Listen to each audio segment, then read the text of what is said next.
Olá, sejam todos muito bem-vindos a mais um episódio aqui do nosso canal, Conversas da Alma. E hoje temos aí um entrevistado que veio de longe para nos ver. E é com muito prazer que estamos aqui hoje conversando com o Vitor Antenori, psicólogo, espírita, e que tem um trabalho interessantíssimo com canal também, com estudos nessa área do psiquismo e do espiritismo. E hoje a nossa conversa, ela girará assim, com muita informação boa para você. Então, Vitor, seja muito bem-vindo. Primeiramente, muito obrigada por estar aqui conosco. E que essa conversa seja realmente de alma para alma, né? Que flua com muita tranquilidade e que eu sei que a gente tem muitos assuntos interessantes aí e você para contribuir conosco com todos esses seus anos de estudo aplicado, são muitas contribuições, né? Então seja muito bem-vindo. Muito obrigado, Carlos. Obrigado também, Wagner, pelo convite, né, a todos e todas vocês que estão acompanhando aí, inscritos, né, ajudando nesse processo. Então, sim, o que eu puder trazer de informação nesses anos todos que eu tenho com o espiritismo, comecei em 2006 e como psicólogo em 2007, né, então são quase aí 20 anos de experiência direta na área, então agradeço, estou aqui à disposição. A gente sempre começa também com uma oração, de abertura. E, normalmente, nós convidamos a pessoa, o nosso convidado, para fazer oração. Mas, se você quiser também, eu posso fazer sem problema algum, do que for da sua preferência. Tudo bem, vamos lá. Então, tá bom.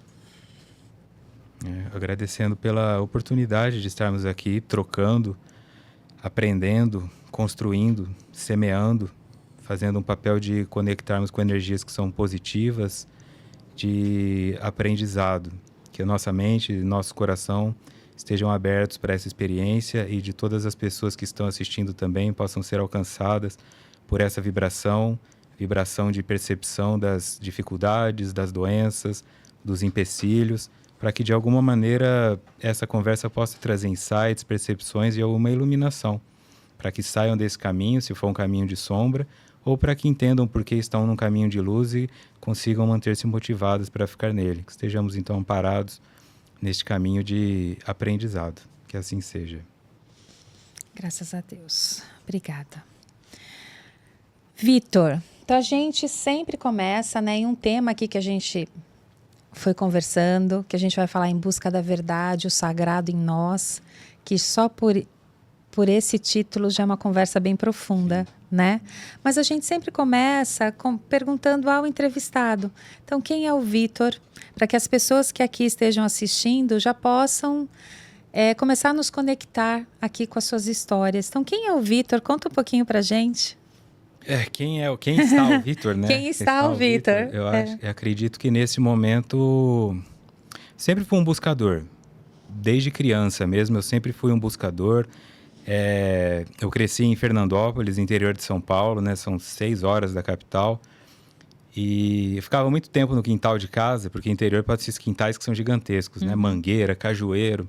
E eu ficava em contato com os insetos, principalmente, né? Ficava estudando o comportamento de formigas, de insetos, de pássaros, de forma geral.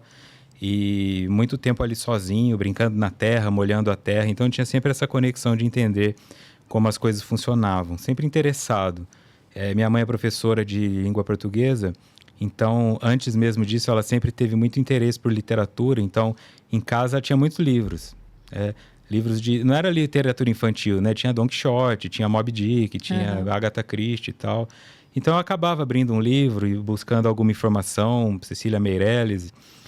Todas essas construções me foram colocando nessa posição de tentar entender o mundo, mas era uma infância difícil, assim, sofria muita violência à época, né, anos 80, então era normal bater nos filhos e tudo mais, e então a questão da violência me afetou muito nessa parte psicológica. Então desde cedo eu já tive que ir para terapia, desenvolvi doenças de pele, então eu acredito que ali é onde eu comecei a seguir esse caminho da psicologia, porque hoje eu me considero um psicólogo de exatas, porque a minha mente ela funciona muito bem para as exatas. Eu sempre ia bem em exatas.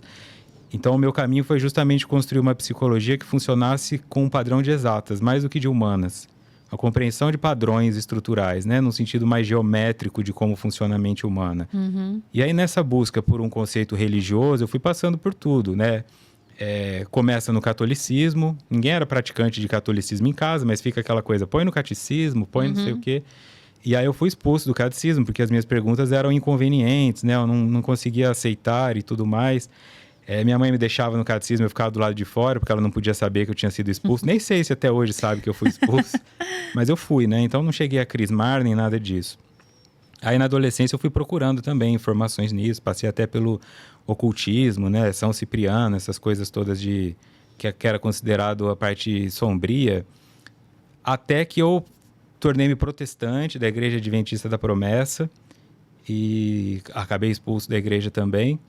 Então eu vi que eu não me encaixava, né? Não era porque eu era expulso porque eu era rebelde, nem coisa assim, né? Então eu fui expulso. Era porque você perguntava demais. Eu não me conformava. Você queria entender a lógica de tudo aquilo, né? Como é possível então, né? Se partiu tudo de uma pessoa, como que não teve incesto? Como é que tem uma população que é asiática com o olho puxado, outro é preto, outro é branco? Então como é que tinha alguma coisa que faltava ali, né? Perguntas simples também, não eram perguntas complexas. Até que em 2006 eu comecei a ter eventos mediúnicos que aconteciam comigo, assim, o meu lençol saía sozinho da cama, eu estava dormindo, o lençol saía sozinho, eu olhava para a janela, parecia que ela estava pegando fogo, eu ouvia pessoas gritando, eu acordava com gente do meu lado da cama, tentando me enforcar. E aí eu vi que tinha alguma coisa, que não era psicótico, né? Porque eu não estava dentro de um quadro psicótico, eram eventos que não faziam sentido. Aí o meu pai me levou a um médico, que esse médico era espírita. E ele me entrevistou no consultório dele mesmo, tá? E começou a perguntar as coisas, eu falei o que estava acontecendo. Aí ele abriu uma gaveta, eu achei que ele ia tirar um remédio, né? Ele tirou o livro dos espíritos, assim, e botou em cima da mesa, né? Então ali começou o meu interesse. E aí, em 2006 eu comecei a fazer um curso para estudar o espiritismo. Peguei os 5 livros de Kardec e eu lembro que eu li os 5 livros do Kardec em 16 dias, assim, porque parecia que eu já sabia. Eu tinha uma sensação que a próxima página eu já sabia, a próxima pergunta é a mesma que estava na minha cabeça. Como se fosse uma confirmação, né? Todas revisita. Aquelas perguntas que você fazia em outras religiões e que você não obtinha resposta, lá aquilo teve uma identificação imediata, né? Principalmente pela abertura colocada pelo kardecismo de este assunto nós ainda não dominamos e ele precisa continuar sendo estudado, porque ele propõe a todo momento, né? As próprias respostas às vezes são, vocês ainda não estão prontos. Então, essa abertura, permitindo que haja uma construção nova à medida que a ciência avance, foi o que me trouxe com essa parte de exatas, né? Porque para mim a coisa tem que ser confirmada, formalizada em algum nível. Então, ali eu me encontrei e comecei a trabalhar nessa questão de... Eu sempre fui muito tímido, eu não conseguia falar em público, né? Eu desmaiava se eu fosse falar em público. E aí eu comecei a tentar fazer palestra. Acho que a palestra vai me ajudar a ter temas para estudar e tudo. Aí uma coisa foi levando a outra, assim. Então foi onde eu consegui, de alguma maneira, me encontrar. Então, quem é o Vitor? Eu me considero um buscador. Eu não posso dizer quem eu sou, porque se amanhã eu ler um livro que fala outra coisa, eu estarei lá investigando aquilo também. A cigana, né, a cigana da Umbanda, ela falou para mim que o meu caminho é do eremita. Tá sempre buscando com um nível de solidão, mas é uma solitude, na verdade, né? Então sempre procurando não me iludir com o que está acontecendo em volta para não me perder no caminho naquela acomodação da casa bonitinha com a cerca branca, a esposa e o cachorro, sabe? Porque eu acho que isso para mim seria um sentido de morte. De aprisionamento. Porque a sua mente provavelmente está muito à frente, né? Está sempre buscando algo, né? A próxima pergunta. E é interessante essa busca pelo conhecimento, que é o que realmente traz, em grande parte, também o nosso progresso, a nossa evolução, né? Você sair de uma zona de conforto, de onde você está lá, acostumado com tudo, e você quer saber o próximo. E eu penso, e comigo também é um pouco assim, Porque eu falo que quando você faz uma pergunta e quando vem a resposta, parece que vem mais 3 perguntas sobre aquela resposta. E aí aquilo não acaba nunca. Um pensamento vai te levando a outro, um assunto vai te abrindo uma janela, uma possibilidade. Fala, nossa, isso daqui eu nunca ouvi falar, então quero estudar mais e me apropriar mais. E hoje, então, você também atende, né? Você atua como psicólogo, mas eu vi aqui, assim, que você já publicou um livro, tem um canal também no YouTube. Eu queria que você contasse um pouquinho para nós também essas suas experiências com esses outros canais de divulgação do conhecimento que você foi construindo, porque isso eu achei bem bacana.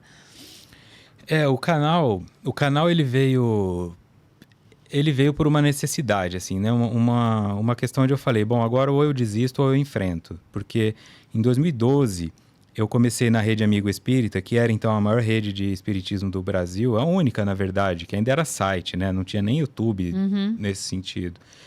E eu comecei a fazer estudo de Joana de Ângeles lá, do livro Autodescobrimento, para 8 pessoas. E aquilo acabou que o estudo não conseguiu, eu fui seguindo minha carreira, que eu tinha que focar na parte profissional, eu estava começando tudo, né? Hoje eu estou com 40 anos, então estamos falando de 12 anos atrás, né? Não dava para eu me concentrar nisso. Uhum. Então eu fui seguindo, eu trabalhava na área de dependência química. E aí me mudei aqui para Taboão da Serra para trabalhar em uma clínica aqui, né? Famosa e tal.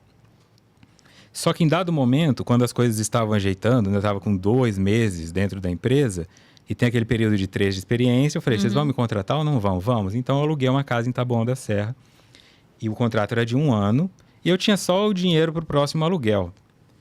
Aí chegou num ponto em que eu tive que fazer uma escolha, porque eu estava dando alta para um paciente de 18 anos, que era um menino super gente boa, e eles falaram, não dá alta para ele não, porque nós estamos com pouco paciente, segura ele mais 1 mês. E aquilo para mim foi muito violento, porque Sim. é uma internação involuntária, um cara que poderia estar livre, eu não consegui. E eu falei que eu não ia fazer isso. Então eles começaram a montar toda uma situação para me prejudicar e em dado momento eu falei, então me demitam. Não, nós não vamos demitir você, você vai ter que se demitir. Então eu me demiti com 1 ano de aluguel para pagar e eu não sabia o que eu ia fazer, né? Então me veio, eu vou montar um canal. Aí eu voltei a falar com o Zé Aparecido, da Rede Amigo Espírita, retomei o estudo de Joana de Ângeles, o Autodescobrimento, e fiz o primeiro, o segundo e tal, e de repente eu recebi um e-mail de alguém falando, eu trabalho em tal lugar, numa multinacional aqui, vi um estudo seu no YouTube, você não pode me atender? Aí eu percebi que o caminho da psicologia poderia me abrir também, porque o dinheiro você precisa para as coisas, né? Sim. Se eu fosse um milionário, eu faria tudo de graça, assim, mas eu tenho que pagar a conta. Falei, ok. Então, isso foi criando né? Então, desde 2015, eu atendo só online. Os psicólogos começaram mais agora com a pandemia e tal. Eu não, eu já estava estruturado. E o estudo foi crescendo e eu vi que eu tinha um prazer. Comecei a ser chamado para fazer palestra em todo lugar. Eu fazia 25 palestras por mês, assim. Nossa. Isso tomava muito tempo. E para quem não tinha medo de falar em público, Meu né? Deus. A minha primeira palestra foi em 2008 para 8 pessoas. E 2 estavam dormindo. Mesmo assim, né? Então eu falei, um monte de papel, eu ia com um monte de folha, eu tremia e tal. De repente eu estava fazendo lá Semana Espírita de Governador Valadares, 400 pessoas num teatro lotado, assim. Eu lembro que eu falava, o que está acontecendo aqui, né? E os convites, e eu não entendia, porque eu pensava, será que essas pessoas sabem que eu não sei tudo isso? Por que elas estão me chamando aqui, né? Eu estou estudando para mim. Então, o que eu entendi no YouTube era, eu vou estudar para mim, porque eu quero saber essas coisas, e eu vou deixar as pessoas acompanharem. E, de repente, eu virei uma referência, eu não me sentia uma referência, né? Então, eu falava, não, eu tenho que embasar isso aqui para que eu realmente possa falar do que eu sei. Sim. Então, eu nunca falava de temas que eu não sabia. E em 2017, quando eu comecei a misturar a psicologia com o espiritismo, o José Aparecido da Rede Amigo não gostou muito, porque ele falou, eu quero que você foque só no espiritismo. Só que eu não consigo conceber espírito e mente como coisas separadas. Então eu falei, ok, então a casa é sua, eu montei o canal Mude, assim, acho que tinha 150 seguidores. Hoje ele tá com 10 mil, assim, tudo orgânico. Eu nunca fiz propaganda, post patrocinado, é só no boca a boca. Então eu fui construindo. Falei, bom, funcionou o do autodescobrimento, deixa eu fazer o triunfo pessoal, deixa eu fazer o evangelho inteiro.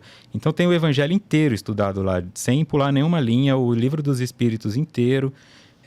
6 livros de Joana de Ângeles inteiros também. Então, acho que eu já tenho mais de 600 horas de conteúdo produzido. Aí eu falei assim, o Em Busca da Verdade de Joana de Ângeles foi o último que eu trabalhei. Então eu falei, agora eu vou falar com o Zé Aparecido de voltar para a Rede Amigo, porque eu sinto que agora eu posso ajudar lá. E agora eu estou fazendo esse...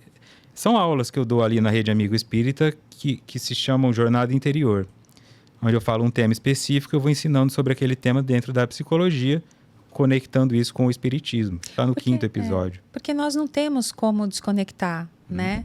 Nós não temos como desconectar a alma, né? O nosso espírito, da nossa mente, do nosso corpo, do que a gente vive no nosso ambiente. Não tem como. As influências são de todos os lados. Então, é bacana, assim, você ter feito esse estudo, né, a partir da sua ciência, que é a psicologia, e que você foi buscar também as respostas. E nós sabemos que a Joana de Ângeles também, ela focou, entre aspas, grande parte do estudo dela sobre essa questão, né, da psicológica, dos relacionamentos. Então, ela é uma mentora, mas que ela teve esse olhar que foi muito diferente, por exemplo, do André Luiz, que para ele era interessante ver a biologia e a medicina, tudo que ele aprendeu enquanto médico, esse olhar espírita sobre isso, né? Mas e aqui, né? Quando a gente pensa a busca da verdade, o sagrado em nós, o que seria o sagrado? Na sua concepção, lógico. Não, na minha concepção não, além dela. Né? Além dela. Assim, porque o que Joana de Ângeles trabalha é com a psicologia junguiana. E essa psicologia chamada de transpessoal vai justamente assim, além da pessoa. Então tem algo além da pessoa, porque tem comportamentos que não são explicados. Sentimentos que não são explicados. E você vai ouvir muito isso. A pessoa diz, eu tenho um bom marido, eu tenho dinheiro e eu estou infeliz. E tem gente que às vezes pega 3 horas de ônibus para ir para voltar e está feliz. Né? Então começa a se perceber que existe um valor, e esse valor é observável. Agora nós estamos aí em ano eleitoral, né? Então essa questão do sagrado ela fica mais evidente. O sagrado seria a ideia do arquétipo primordial. Então o arquétipo nessa concepção é uma forma que é igual para todos, mas ela tem um preenchimento diferente. Tá? Então, se eu falo mãe para você, se a sua mãe foi narcisista e te machucava, mãe não é uma coisa boa. Se ela foi carinhosa, mãe é uma coisa boa. Mas eu não preciso explicar para você o que é mãe. Então, o arquétipo é mãe. A forma de um bolo que pode ser preenchida com terra, farinha, não importa. Então, a mãe para você foi preenchida de tal maneira. Esse seria o arquétipo mãe, o arquétipo pai, o arquétipo do buscador, tal. O arquétipo primordial seria aquilo de onde tudo parte, que é o que chamamos Deus, né? Então, o sagrado seria isso. O arquétipo primordial. Aquilo que é sagrado para o indivíduo. Baseado no que é sagrado para o indivíduo, a manifestação dele no mundo vai acontecer. Então, se para o indivíduo é sagrado o conservadorismo, ele pode agredir mulheres que usam roupa curta. Né? Se o sagrado para o indivíduo é a liberdade, ele vai querer jogar coquetel molotov na polícia. Porque ele vai entender que é um objeto de repressão. Essa ideia, portanto, que algumas pessoas colocam de eu sou ateísta, ela não existe. Não existe ateu no mundo, né? Quando a pessoa diz eu sou ateu, ela está dizendo eu não acredito em nenhum Deus que me foi apresentado, mas ela acredita em algo. O sagrado em nós, portanto, são o conjunto de valores filosóficos, éticos e morais que nós trazemos, que só nós temos, porque ninguém tem o mesmo que o outro. Tanto que dentro de uma própria congregação, quando você vai na direção dos protestantes, quantas denominações tem? Tem a quadrangular, a pentecostal. Entre eles vão falando, eu acredito até aqui, mas aqui eu tenho que sair, eu acredito até... O espiritismo também, né? Tem vertente que fala, pode trazer um tambor da Umbanda aqui dentro para fazer um ritual, o outro não deixa, tal. Então, nós estamos olhando para essa tentativa do mundo de fazer o sagrado que ele tem ser imposto ao outro. Então, quando eu falo de Em Busca da Verdade, que é o nome do livro da Joana, e esse processo seria conhecereis a verdade, ela vos libertará. Mas libertar de quê? Então, se eu estou prisioneiro de algum vício, hábito ou pensamento, eu ainda não conheci a verdade. Quando eu me refiro como um buscador, é no sentido de não me sentir preso a algo. Ou que as pessoas vão pensar de mim por causa da minha aparência, ou será que agora eu posso falar isso? Eu tenho que... e ao mesmo tempo não chegar num ponto onde a minha liberdade fica tão caótica que eu sou louco. Que esse é o perigo, né? O que é uma liberdade caótica? Eu tenho que colocar uma roupa para sair de casa, tá? Então, dentro desse elemento, o indivíduo vai olhar e falar, qual que é o meu sagrado? O que é sagrado para mim? Quando eu falei aqui da cerquinha branca com cachorro, tem gente que se ofende. Como assim ele está chamando isso de morte se para mim isso é vida? Porque isso é o teu sagrado. Eu não disse que eu estou certo. Eu disse que isso é o meu. Quando eu encontrar este movimento, isso se altera. Sim, porque eu estou entendendo. O sagrado é como se... Vamos pensar que é como se fosse de verdade a essência do seu espírito, né? Do que é o que você vem construindo em muitas encarnações, né? Que não é só nessa. Isso. Então, você, enquanto... Para o sagrado, para você é o buscar, né? É o se renovar, é o crescer. Porque isso provavelmente também já vem de outras encarnações e que você está nessa continuidade. E é bacana você dizer isso, porque não tem o certo e errado. Isso. O seu sagrado, reforçando o que você já disse, ele é único, né? Como se fosse a sua impressão digital. Exato. Então, para cada um, né? Para os 7 bilhões de pessoas que existem, cada um vai ter esse seu sagrado, mesmo irmãos gêmeos, Exato. univitelinos, que são exatamente iguais, para cada um o sagrado será diferente. Exatamente. E a tentativa de impor isso ao outro através do proselitismo ou da arrogância é o que gera os conflitos. Porque se você for perceber toda a história da humanidade, todas as guerras vieram de conflitos sagrados, assim. Alguns manifestos em religiosidade, mas outros manifestos em valores. Em todos os sentidos, o que é sagrado para mim? Este valor. Então, esse pedaço de terra é sagrado para mim. O cara entrou aqui, eu vou jogar uma bomba nele. Valores nesse sentido. Se houvesse uma liberdade para que o indivíduo compreendesse o sagrado do outro, nós precisamos de regras para conviver em sociedade, mas o problema é quando nós tentamos polarizar isso.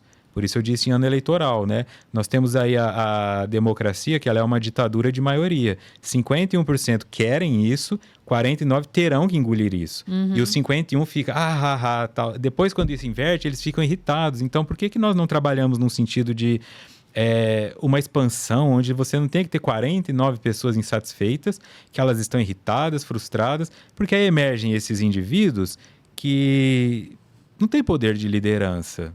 São psicopatas, sociopatas, né? Os políticos grandiosos, você vê claramente que eles não têm... O sagrado para eles é não estar no poder. Povo, o estar no poder, é o poder, não é o bem para o povo, Não. né? O que é o melhor para a maioria. Né?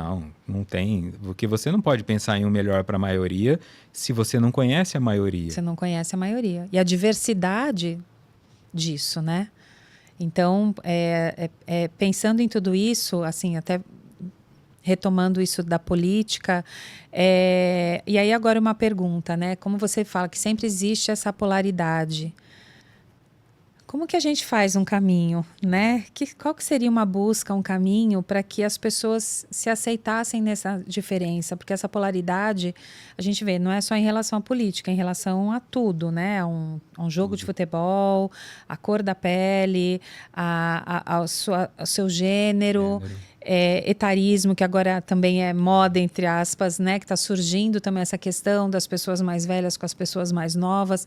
Como que a gente acha um meio termo, assim?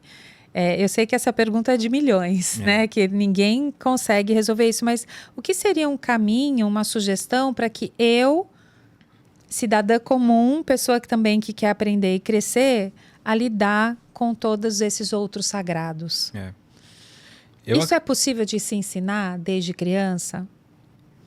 É possível ensinar desde criança. Esse é o objetivo da psicoterapia, né? A psicoterapia, ela é uma busca por autoconhecimento. Pode ser psicoterapia, pode ser... como a pessoa vai buscar, se ela vai procurar meditando na floresta, tomando ayahuasca, eu não sei.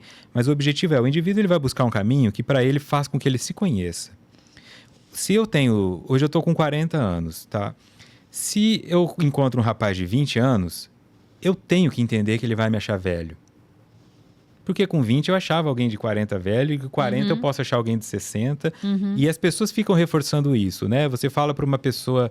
eu lembro que eu ia fazer palestra agora com 40 anos, aí eu falo, a pessoa pergunta, quantos anos você tem? Eu falo 40. Nossa, mas você é um menino. Ela tem 70.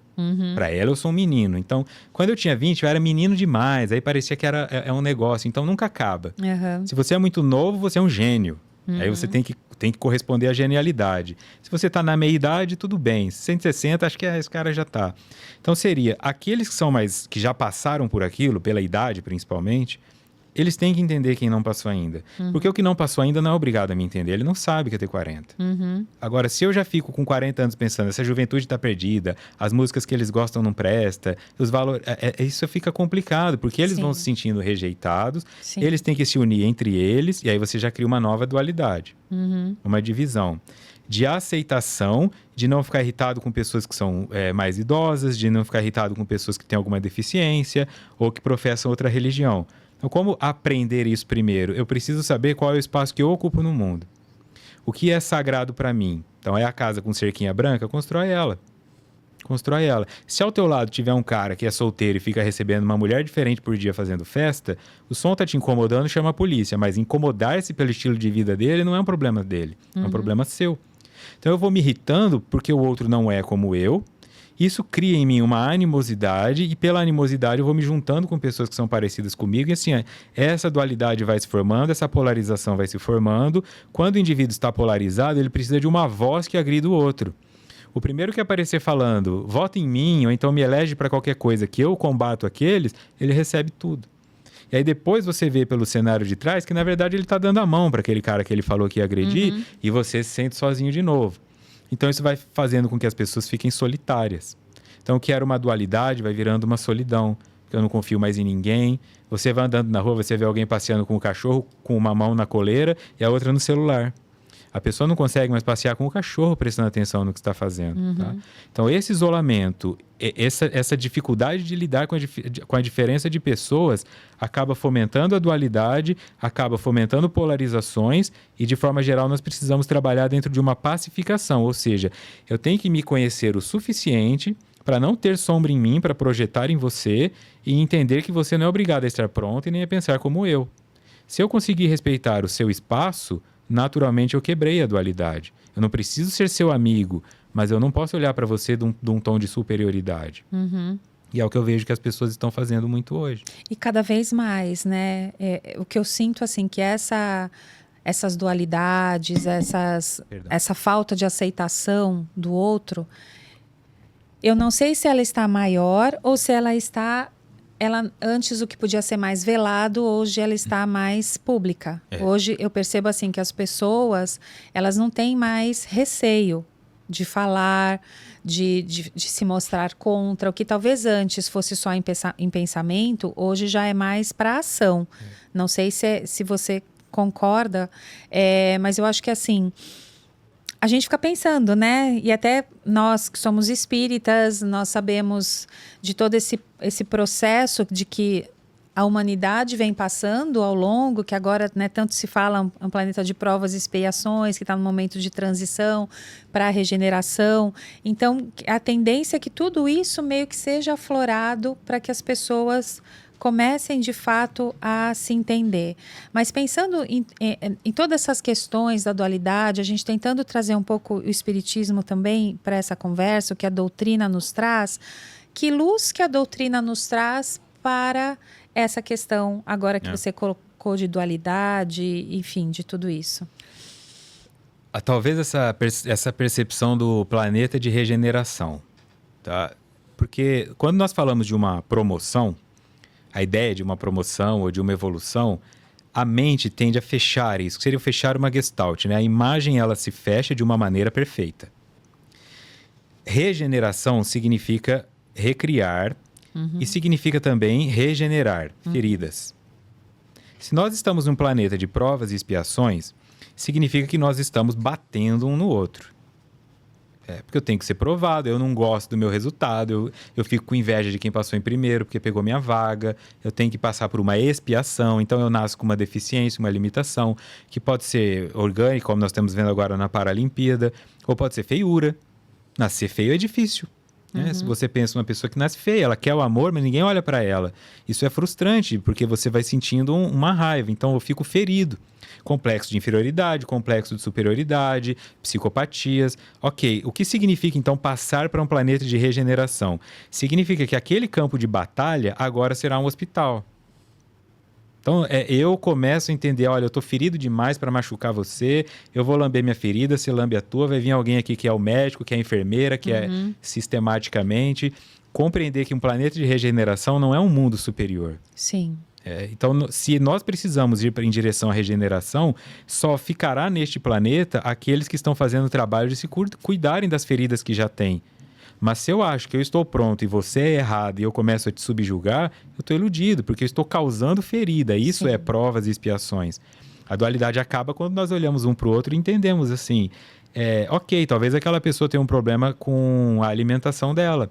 Ela está 40 quilos acima do peso, mas eu vou ofendê-la? E se eu não percebo que eu sou viciado em videogame, ou que eu fico o dia inteiro em rede social, ou pornografia, ou então série da Netflix? Se nós realmente fôssemos olhar para os outros naquilo que eles são, nós nos veríamos o tempo inteiro. Nas nossas compulsões, nos nossos medos. E isso me dá uma sensação de, poxa, se aquela pessoa tem dificuldade com essa área, eu não posso machucá-la mais ainda. Sim, pisar no calo dela, Não como a gente posso. diz.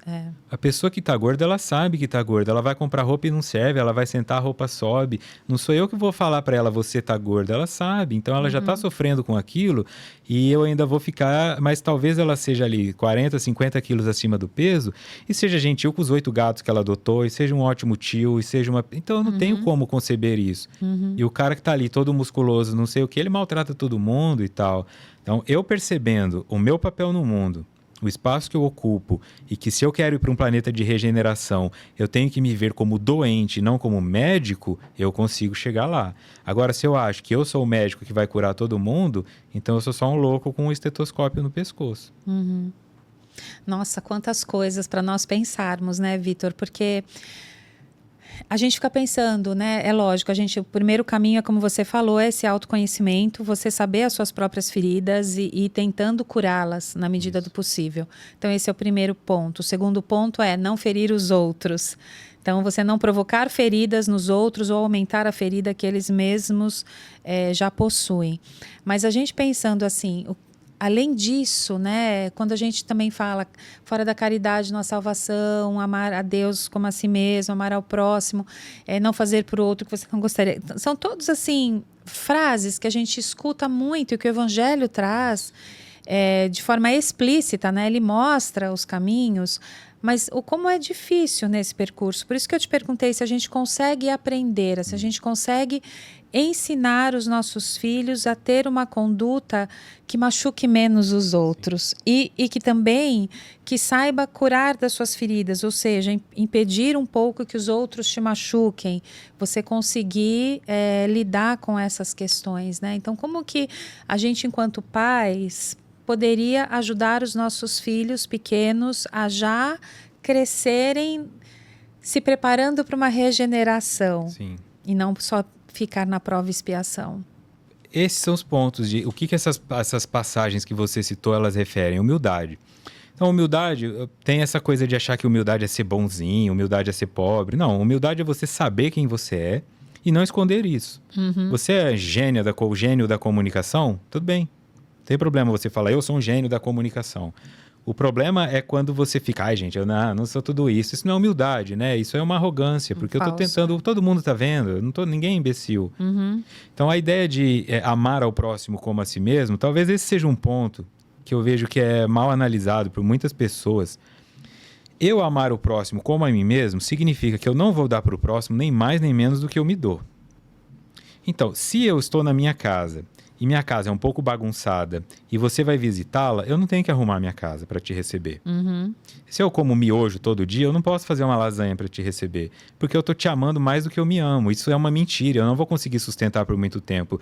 No terceiro dia eu vou falar, ela vai vir de novo. Ah, não vem não, porque eu não tô livre. Então, com relação às crianças, o que o pai e a mãe acabam fazendo? Tentando que o filho seja mais do que eles são. O filho não vê ele lendo um livro, mas ele fala, vai ler um livro. Então, ele não ama o filho como a si mesmo. Se eu quero que o meu filho leia um livro, ele tem que me ver lendo um livro. Porque aí eu estou lendo um livro para mim, que isso é amor próprio. Aí eu posso cobrar do meu filho que ele leia um livro ou ensiná-lo a fazer isso. A pessoa é sedentária, nunca fez nada, quer pôr no karatê, na natação e um monte de coisa. Então isso vai criando na criança um senso de desidentificação. Porque ela pensa, meu pai, não, ele quer ir dormir mais tarde, o pai fala, vai dormir que você tem hora para dormir. Aí ele acorda para ir ao banheiro, 1 hora, o pai está lá acordado ainda, entende? Isso vai criando uma sensação de que ela tem menos direitos e que aquilo que o pai impõe, ele não faz para si. A partir do momento que eu entendo que eu tenho que te amar como eu me amo, não é uma não é uma interpretação para te pôr uma pressão, é para te libertar. Se você não dá para si, não se cobre dar para o outro. E se você dá para si, não deixe de dar para o outro. Compreendendo isso e me sentindo livre, eu vou entendendo o que é regeneração. Então, o processo de autoconhecimento, ele vai me levar para esse ponto. Qual é a minha virtude? A minha virtude é essa. Qual que é o meu defeito? Ou aquilo que precisa ser trabalhado? Isso. Então, eu vou dar um exemplo mais claro. A pessoa fala, eu quero ter um namorado bonito. Mas, pelo autoconhecimento, ela descobre que ela é ciumenta e possessiva. Ela não vai dar conta de um namorado bonito. Ela não pode trazer isso para a vida dela. Então, a hora que ela trouxer isso para a vida dela, que é uma limitação dela, ela vai começar a falar, vai sair com essa camisa cavada mostrando seus braços? Por que você está sem camisa? E ela vai querer enfeiá-lo para que ele caiba nela. Se ele não fizer isso, ela vai fazer um drama. Então, ela está trazendo um sofrimento para si mesma porque ela não entendeu o limite dela. Trabalhe o ciúme primeiro, depois vai ter um namorado bonito. Porque você não dá conta. E ele não é obrigado a se enfeiar para caber no seu padrão. Se você for olhar hoje para o padrão de sofrimento das pessoas, são escolhas que elas fizeram de colocar no prato mais do que conseguem comer. Não consegue lidar com pressão e vai buscar ser diretor da empresa. Vai sofrer, vai ter burnout e o salário a mais que você ganha vai ser psicoterapia, uísque, não sei mais o quê. Sim. Então não tem como seguir esse caminho sem autoconhecimento. E você acha que, assim, lógico, a psicoterapia ela é fundamental nesse processo do autoconhecimento. Mas que outros caminhos as pessoas também poderiam recorrer para, por exemplo, começar a perceber todos esses limites? Porque a gente sabe, crescer dói, crescer machuca, porque você tem que lidar, como você falou, com as suas sombras internas, que todos nós temos, até um dia que a gente consiga botar luz nelas, elas vão diminuindo dentro da gente. Mas, assim, ninguém quer mexer nas suas próprias feridas, né? É como se a gente quisesse jogar a sujeira para baixo do tapete o tempo inteiro. Então, acho que por isso até o grande número de pessoas com alguma doença mental. Isso. O número de pessoas com depressão, o número de jovens, que nem agora recentemente, né, mais um incidente nos Estados Unidos, de jovem com arma, que acabou lá, enfim, matando umas pessoas num impulso que a gente vê a dor que aquela pessoa devia estar para chegar a esse ponto, né? Então, assim, eu fico muito preocupada, eu falo porque como eu sou educadora e sempre trabalhei muito com crianças, o quanto a influência realmente desses pais, e como exemplo que você falou, eu não posso querer que meu filho leia se eu não leio nada. Eu não posso falar para o meu filho sair do celular se eu fico no celular o tempo todo. Eu não posso falar para o meu filho não gritar se eu grito com ele. Isso. Então, assim, o primeiro momento é você realmente se colocar nessa situação de exemplo. E na maioria das vezes a gente é incoerente, né? É incoerente, é inconsistente. E aí o número dos casos de suicídio, enfim, de mutilação, de joguinhos da internet que incitam os jovens a determinadas atitudes. Então a gente percebe assim, como que a gente faz, né? Então eu acho que a humanidade está muito perdida nesse sentido, né? De propósito, aí que nem precisa do seu sagrado.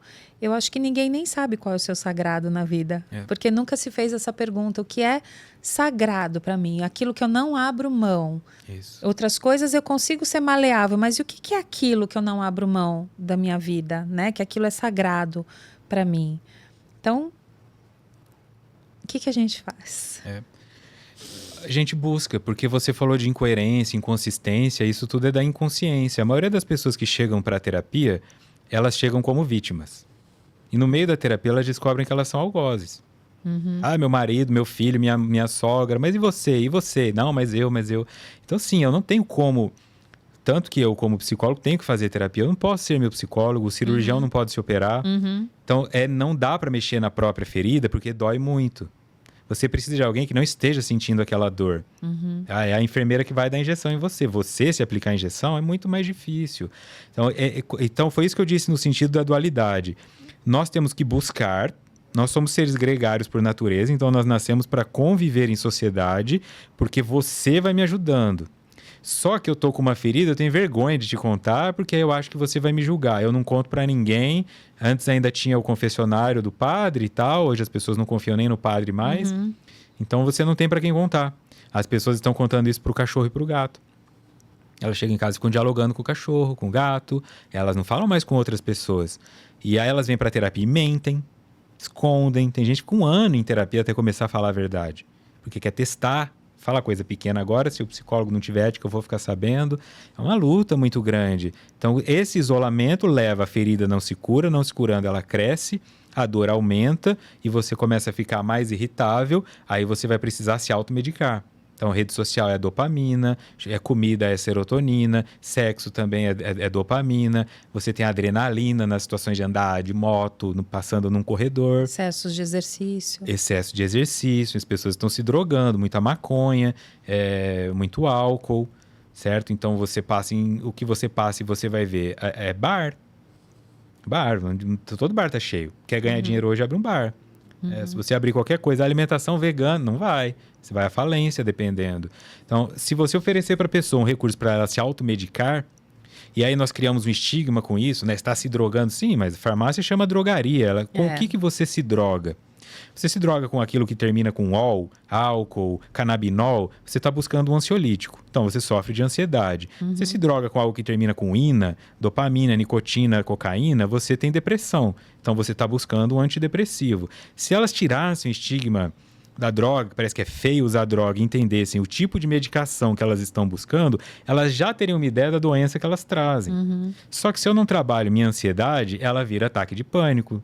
Se eu não trabalho a depressão, ela vira ideação suicida, e é o que nós vamos observando. As pessoas estão aceleradas, elas estão em pânico, elas estão assustadas, elas estão obesas, elas estão de alguma maneira manifestando sintomas que, se você olha hoje, eu estava reparando isso esses dias, né? Eu gosto muito de assistir filmes antigos, 1960, 70, 80, e sempre tem aquele cara que sofre piada porque ele é gordo, né? Sempre tem aquele personagem que é secundarizado. E aqueles personagens que eram secundarizados como gordos lá, eles são magros hoje.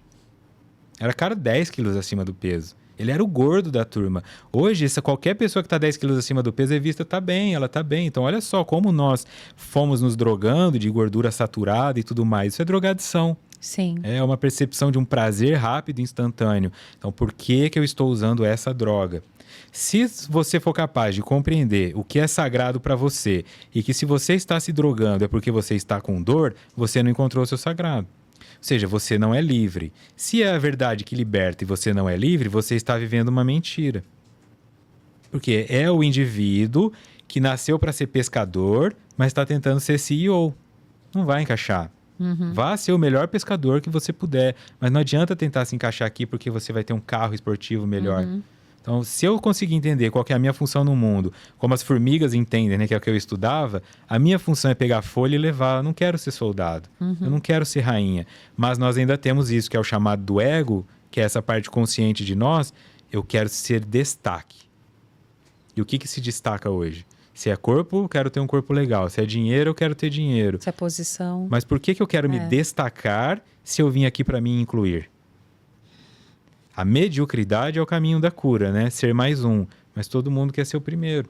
E isso começa muito realmente na infância, né? No que os pais trazem de valor, o que os pais trazem de sagrado para eles. Então, hoje nós vemos muito também a infância sendo roubada, né, como a gente diz, por todos esses mecanismos também sociais, exposição de crianças, não só às telas, mas nas telas. Então, os pais gravando vídeo do filhinho e postando, crianças tendo canais já por intermédio dos pais, expondo, e a criança vai entendendo que aquela é a realidade e que ela tem que atender aos pais, que ela tem que, para se sentir amada até, ela tem que corresponder ao que os pais, ao que as feridas dos pais estão mostrando, na verdade, né? Pela essa falta aí de autoconhecimento desses pais.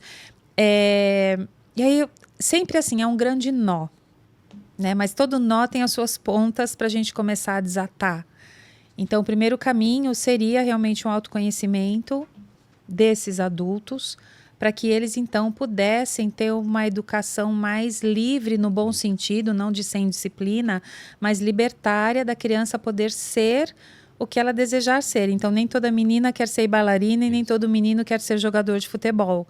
Mas isso não só os pais, como sociedade, acabam também colocando como um valor, né? e que na verdade não é. Bom, é um assunto, eu acho, né? Wagner aí também, Priscila também aqui, Cíntia, desculpa, nos assistindo assim sem fim. Mas vamos voltar aqui, né? A gente falou um pouquinho sobre os sagrados, né? Sobre essa construção desse arquétipo. Aqui tem uma outra questão que a gente chegou a conversar sobre a natureza mãe e o Deus homem, que eu também assisti, inclusive, em um dos seus episódios que você falava sobre isso. Eu acho que é um assunto interessante para a gente abordar, que eu não sei se também se você quer falar ainda mais alguma coisa sobre a questão do sagrado, de tudo isso, senão a gente segue na conversa. Mas por que natureza mãe e Deus homem? Vamos contar aí para os nossos ouvintes. Tem uma subversão, né? Quando você olha o que nós falamos de forma geral, né? Quando você chega para qualquer pessoa e pergunta qual que é o maior amor que existe no mundo? Aí eles falam amor de mãe. Aí fala mãe coruja, mãe galinha, né? Só com uma galinha com os meus pintinhos. É sempre uma referência do feminino. Por outro lado, a questão de Deus sempre foi construída como figura masculina. Como é que pode você ter uma potência geradora, né? Deus dá a vida para as pessoas, seja um Deus que constrói do barro, seja um Deus que cria um espírito, ou uma energia que vai virar um espírito. Como é que pode você referenciar como a principal força criadora do universo um Deus que cria, e a manifestação disso, que são as mulheres, são vistas como secundárias, como se fossem receptáculos do homem, né? Carrega aí o meu filho. E isso era muito cultural. Você vai ser mãe dos meus filhos, né? É assim, você vai ser mãe dos nossos filhos. Então, esse lado feminino do sagrado ficou colocado como inexistente. Colocado como a mãe natureza, né? Aquela coisa de Iemanjá, Gaia. É sempre um feminino que ele tem, de alguma maneira, algo secundarizado. Ele não vai erguer um prédio. Ele não vai construir algo grandioso. Está lá na natureza e as pessoas... E você vai olhando como as coisas se manifestam. É o que você come que determina a tua saúde, né? Já é provado cientificamente que o grounding, né, que é o aterramento, você pisar descalço na grama, ou na terra, ou na água, 15 minutos por dia, você diminui processos inflamatórios. Tudo vem da natureza. Essa integração da mãe, que seria dentro do arquétipo masculino e feminino, ânima e ânimo, significa... Uma parte minha é racional, pragmática e construtora. Outra parte minha é emocional, afetiva e acolhedora. Só que essas duas partes têm que estar integradas. E elas duas têm a mesma importância. Essa desconstrução do Deus masculino passa por entender um Deus masculino que as pessoas viam como alguém com uma barba branca e tudo mais. E o feminino era a natureza. Assim, é abstrato demais para você compreender. A natureza é Deus, assim, é uma expressão da criação. Onde se manifesta causa e efeito. Essa ideia espírita de Deus, ou mesmo a ideia budista de Deus, falam sobre causa e efeito. Sim. Tá? Então eu planto a semente de maçã, não vai nascer um abacateiro. Isso é uma segurança para mim. O universo está me dando uma segurança, que eu pegar uma caneta aqui e jogar, ela vai cair porque tem gravidade.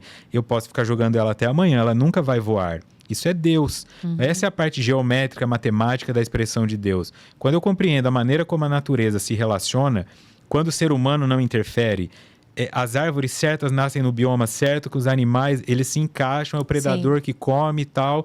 Nenhum animal carnívoro morreria de fome se nós não tivéssemos aparecido aqui. Então, nós extinguimos. O ponto é que nós ocupamos esse espaço que seria de Deus, de criadores, determinando quem pode viver ou não pode viver, e é onde Deus deixa de existir, porque nós estamos tentando modificar. Aí a natureza volta. Quer represar o rio? Vai virar tsunami. Quer não sei o que e tal. Vai nos tirando algo que nós achávamos que tínhamos para nos mostrar de alguma maneira. Eu mando aqui porque eu sou causa e efeito. Se toda ação tem uma reação, por que nós nos enxergamos como ação e não como reação? A espécie humana, o corpo humano, ele é uma reação do planeta Terra. Ele não existe em outro planeta conhecido por nós. Se eu habito um corpo que é reação de um planeta, eu tenho que respeitar essa lei. Então, essa seria a parte feminina da compreensão de Deus, é aquela ideia da mãe que sabe o que é melhor para mim e que não importa o que eu faço, ela vai me guiar naquela direção. Que eu falo, quero chocolate, ela me dá brócolis. E você vai comer o brócolis, né? Não porque eu não te amo, mas porque eu preciso que você seja feito de brócolis, não de chocolate. Sendo eu o espírito dentro deste corpo, este corpo vai me mostrar sintomas como doença de pele, doença gástrica ou coisa desse tipo. Isso é a mãe, né? Essa é a representação de Deus dizendo, ó, nessa área você sofre um abuso. Mas a pessoa faz o quê? Toma um remédio. Ela cala o sintoma ao invés de tentar consertá-lo. Aí esse sintoma migra para outra área do corpo. Até que vai chega gerando um ponto, outros problemas. até que ela se torne um problema. Porque você vai falar bom dia para ela, tudo bem? Não, porque acordei com dor, não sei o quê. E aí ela se torna um problema, ninguém quer mais estar perto dela e ela começa então a achar que Deus não existe. Por que eu? Por que eu tô tendo esse câncer? Por que o meu filho morreu? Então é muito difícil perceber que nós somos apenas parte desse todo e que o Espírito só habita. E eu achei interessante isso de você falar que todos nós, né, que o homem se vê como ação, mas nunca se vê nesse papel, né, da reação.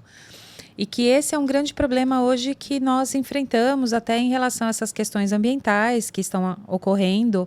Então ele nunca consegue perceber que tudo é decorrente de uma ação inicial.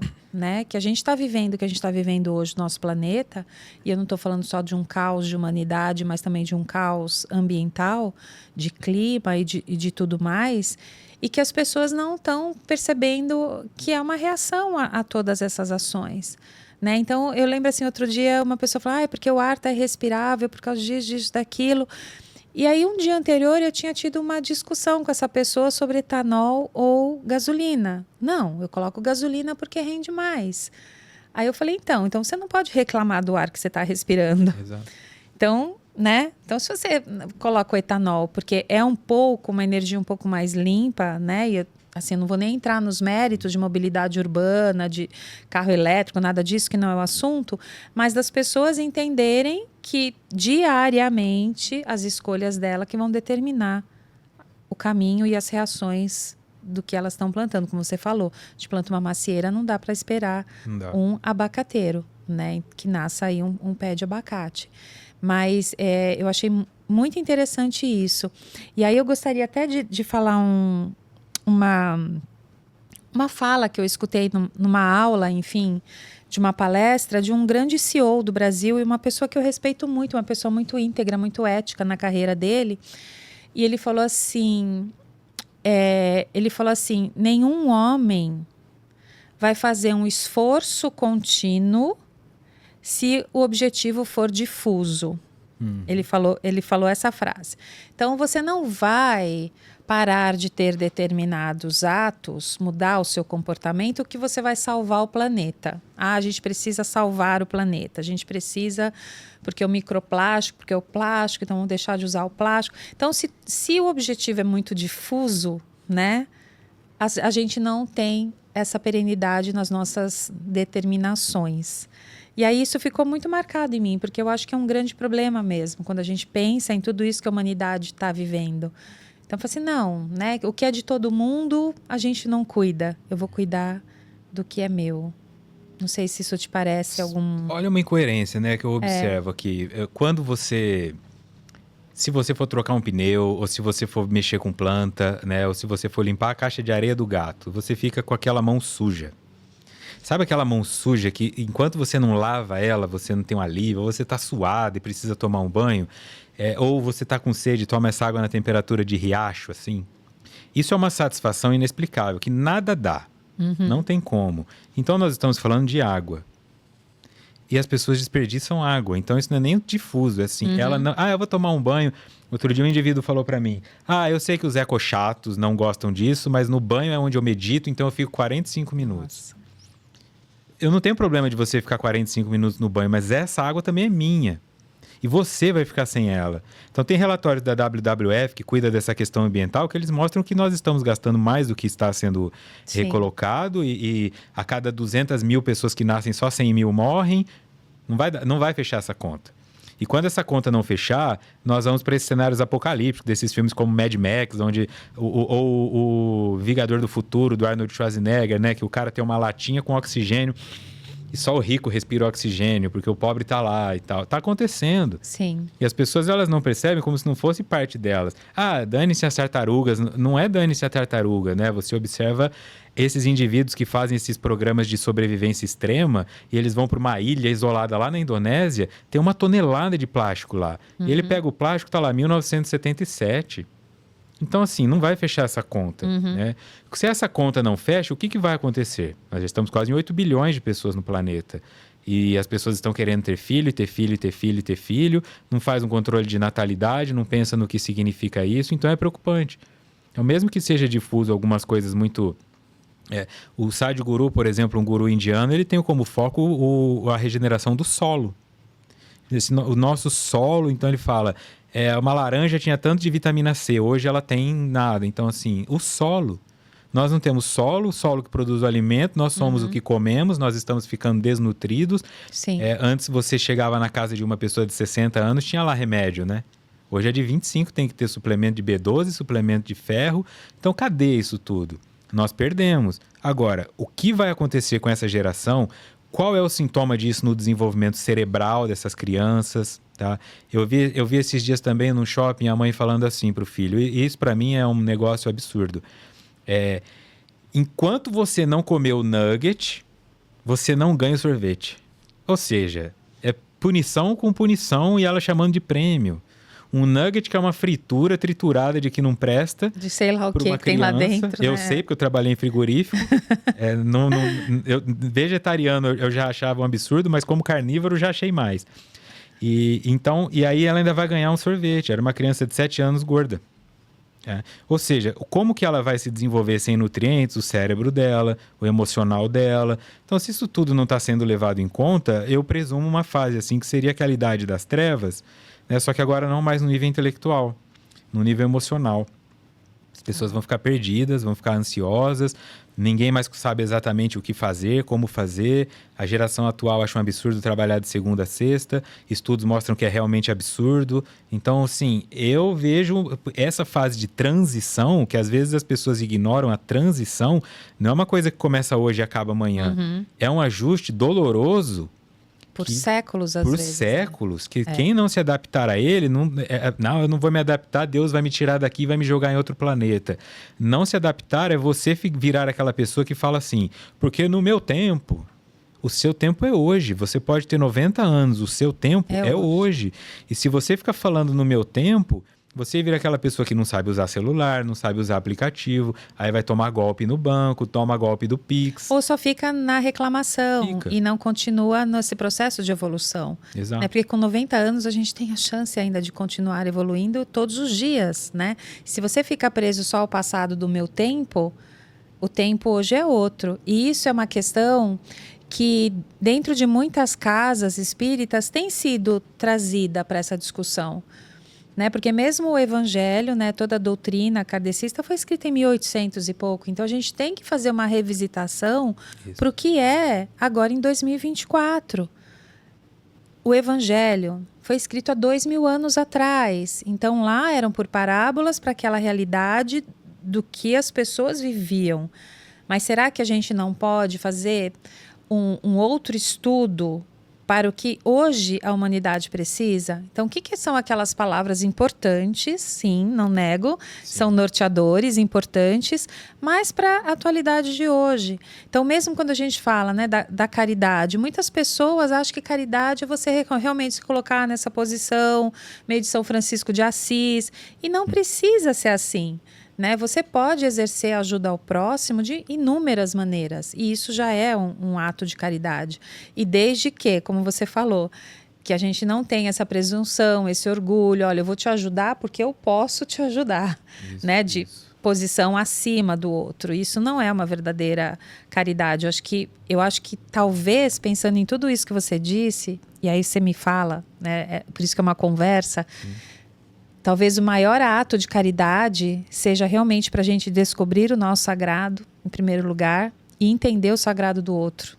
Acho que se a gente entende o sagrado do outro e respeita, talvez esse seja o maior ato de caridade, na acepção maior da palavra que a gente pode ter. Não sei. Pensei agora. Em 2012, a primeira palestra que eu fiz, que foi por YouTube, ela chama Caridade para Consigo Mesmo. Olha só. Que essa é a primeira e é a única, né? Porque se eu sou caridoso comigo, e eu me cuido, eu me alimento bem, eu faço terapia, eu me conheço, eu vou deixar de ser um problema para você. Se eu não for um problema para você, eu já estou sendo caridoso com você. Tá? Então é eu pensar dessa maneira, ok. Eu me vejo como espírito imortal? Ok. Então qual que é a caridade para comigo mesmo? É eu pensar que na próxima vida eu vou levar os benefícios do sacrifício que eu fiz nessa. Agora, eu quero morrer fumando, vou nascer uma criança asmática, aí eu vou tirar daquela criança que eu vou ser o direito de brincar. Porque eu quis fumar agora, com 50 anos, eu posso parar de fumar, eu escolho fumar. Então, essa percepção, quais são os meus limites, quais são os meus vícios, e eu vou trabalhando nisso, vão me fazendo crescer. Mas você fala de evangelho ter sido escrito há 2000 anos, e antes disso, né, Moisés, com o Levítico, que é mais longe que isso ainda, e pior. O Levítico, escrito por Moisés, que foi um cara criado no Egito, vem de Código de Hammurabi, Livro dos Mortos dos Egípcios, então nós estamos falando de 4.000 anos. O indivíduo vem, escreve um Levítico lá, que era mais ou menos o Código Civil daquela geração, e as pessoas hoje elas montam igrejas e transformam aquilo na lei de hoje, não faz sentido. Só que eles recortam só o que eles querem. Sim. Né? Ser gay é errado, mas lá também está escrito que a mulher tem que calar a boca, que se ela tiver menstruada ninguém pode relar nela, isso ninguém faz, né? Então você pega só as partes que te servem, recorta e fala, tá na Bíblia. Só que não está na Bíblia, está num livro de Moisés, que era o legislador de um povo que vinha da escravidão e eles precisavam de um registro. A lei de Deus, que supostamente seria, são os 10 mandamentos.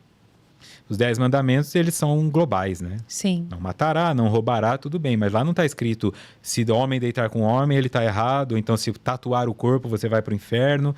Não está escrito isso na lei de Deus. Se eles não conseguem pegar, vamos refazer esse código agora, por que é impossível? Tenta imaginar uma assembleia com um monte de gente, cada uma com seu sagrado, tentando reconstruir um código. Por isso que os políticos chegam no poder. Porque eles precisam de alguém que seja estúpido ou mentiroso o suficiente para mentir na cara deles e falando, deixa que eu refaça o código e chegando lá eu vou mudar tudo, ou eu vou tirar o imposto, ou eu vou taxar o rico e tal. Aí quando isso não acontece, eles se sentem traídos, até esperar um novo. Então, enquanto esse processo não acabar e as pessoas entenderem que não virá um salvador, que é cada um salvando a si mesmo, deixando de ser tropeço no caminho do outro, nós não teremos mais tropeço. Só que eu quero que você faça terapia, eu quero que você saia do meu caminho para que eu possa ser o que eu sou. Só que o que eu sou está desatualizado demais. Você tem pessoas que se dizem protestantes e elas nunca leram a Bíblia. Tem gente que se diz espírita e nunca leu Kardec. Por que você é espírita? Porque eu fui em 5 anos na casa espírita, vi as palestras. Aí você vai em casa espírita, algumas da palestra é sempre a mesma, né? Sim. As pessoas não atualizam o tema. Ele fala, sou espírita. Leu os 5 livros de Kardec? Não. Não, eu pratica, né? Porque a grande questão é você colocar em prática o que você está lendo, né? É você trazer para a sua vida aquilo como, não uma verdade absoluta, mas aquilo que te rege por o tempo que você acreditar. Então, eu acho que pensando assim em tudo isso que você tem trazido, eu acho que é um convite mesmo para as pessoas. Então elas têm que se revisitar primeiro. Isso. E aí quando a gente pensa nas leis divinas ou naturais, que elas são imutáveis, e são perfeitas, e são atemporais, aculturais, quer dizer, em qualquer tempo, qualquer espaço, elas servirão. Por quê? Porque elas fazem parte dessa natureza maior. Fazem parte dessas leis até físicas que regem o nosso planeta e que são perfeitas. E essa desconexão do homem até de se ver parte da natureza, que é o grande causador, eu acho, a grande ruptura, quer dizer, eu não me sinto parte do ambiente em que eu vivo, eu não me sinto parte de tudo aquilo, então eu sou acima de tudo aquilo. Mas a gente pensando que essas leis humanas, elas são realmente construídas por espíritos imperfeitos, é lógico que essas leis serão imperfeitas. Assim como todas as religiões. A gente não pode falar que existe uma religião perfeita, porque foram construídas por homens. Isso. E de acordo com, como você disse, naquela época precisava daquilo, não dá para a gente trazer aquele texto e aplicar no dia de hoje. Exato. Então, eu acho que é um grande convite, não só para o espiritismo, mas para todas as religiões, de entenderem tudo isso. Quais são as demandas da humanidade hoje? O que a gente pode fazer? Não adianta chegar agora no mês de setembro e falar de suicídio só em setembro. Isso. Se no dia a dia a gente não olha para o nosso próximo, a gente não consegue nem olhar para nós, a gente não consegue nem pedir ajuda. Por quê? Por que mente um ano né? Poxa, é num terapeuta, numa pessoa que está lá, que estudou, né? Teve toda uma formação. Mas eu acho que é para não colocar em abertura suas vulnerabilidades. Porque eu acho que você se colocar vulnerável é o que dói mais. É o que fala, nossa, vão se aproveitar da minha vulnerabilidade. E por que isso? Porque a gente não tem o respeito ao sagrado do outro, na maioria das vezes. Porque se todo mundo se sentisse seguro nessa relação, ela poderia se abrir e mostrar suas vulnerabilidades, né? Poderia, porque vai passar por uma reforma. Sim. Então, se você pega isso no sentido literal e pega a Constituição brasileira, e imagina como se fosse aquele caderno de adolescente, sabe? Que ela bota um adesivinho aqui e tal. A Constituição brasileira, se ela não tivesse impressa, ela fosse impressa como se fosse original e as emendas fossem um adesivo em cima, ia ser horrível de ler aquilo. É emenda, é emenda, é emenda, é emenda, é emenda. Assim, ela está toda reemendada e eles chamam de emenda. O sagrado é a mesma coisa. O indivíduo não quer desconstruir aquilo tudo e refazer-se de um ponto neutro. Ele quer só ficar pondo reparo.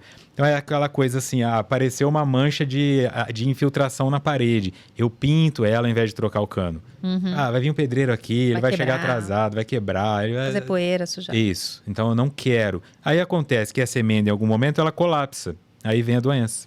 Aí vem uma manifestação física. Então sim, eu preciso reformar na parte indiana, na parte do hinduísmo, quando se fala, por exemplo, de Shiva, é uma representação do Deus, a entidade responsável por destruir as coisas para que elas possam ser reconstruídas.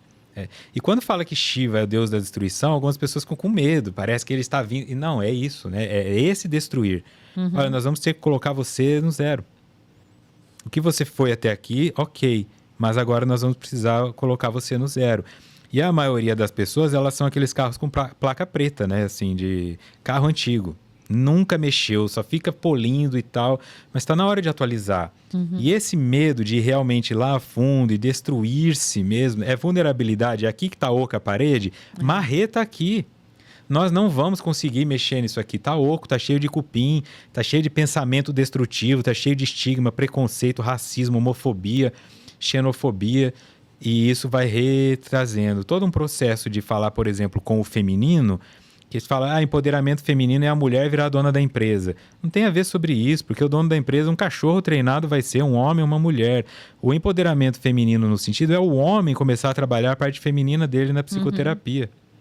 Para que ele consiga abraçar um amigo dele, dar um beijo no rosto do amigo dele, sentar no colo do pai dele, sem achar que isso é aversivo. Se o homem tiver essa abertura ao toque, ao contato, à vulnerabilidade, a se encontrar com os amigos para falar que está triste, Sim. que pensou em suicídio, não para falar de com quem transou, ou quanto de futebol, dinheiro tem, ou de piadinha, né? Né? Aí nós vamos ter um empoderamento feminino. Porque assim, não há necessidade de empoderar a mulher, porque a mulher ela é a coisa por si só.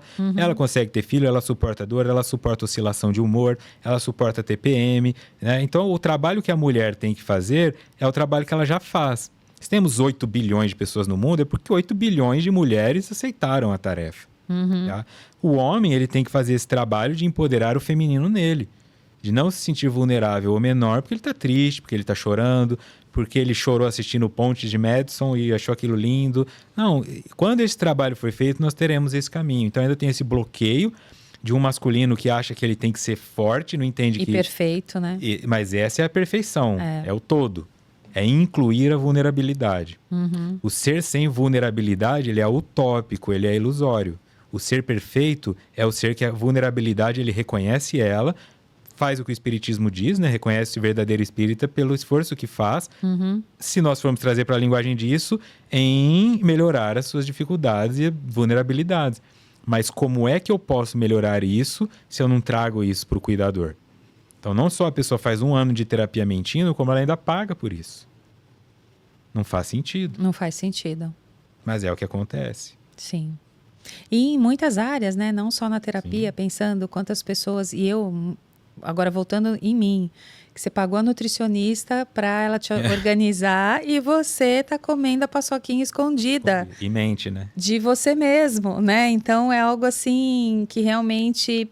São muitas coisas para nós pensarmos, né? É muita coisa para ser trabalhada dentro da gente o tempo todo. E é difícil você realmente se colocar nessa posição. Não, agora eu vou